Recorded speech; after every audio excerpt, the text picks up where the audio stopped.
আপোনালোকক আজি দেখুৱাম কোনো ধৰণৰ জুইৰ তাপ নোহোৱাকৈ আমি আমলেট বনাই কেনেদৰে এসাঁজ খালোঁ।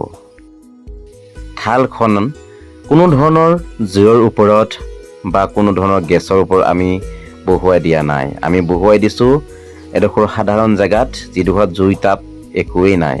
আমি তাত অকণমান তেল দিলোঁ আৰু তেল দিয়াৰ পিছত আমি সুন্দৰকৈ এটা কণী ভাঙি দিলোঁ আৰু কণীটিয়ে কিছু সময়ৰ পিছতেই কিহৰ আকৃতি ল'লে?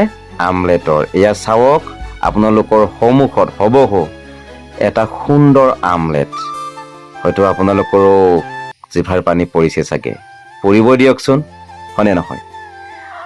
আপোনালোকৰ মনত এতিয়া প্ৰশ্ন হৈছে যে জুইৰ তাপ নোহোৱাকৈ এই আমলেট কেনেদৰে বনোৱা হ'ল? এয়া কিবা যাদু নে এয়া কিবা মন্ত্ৰ?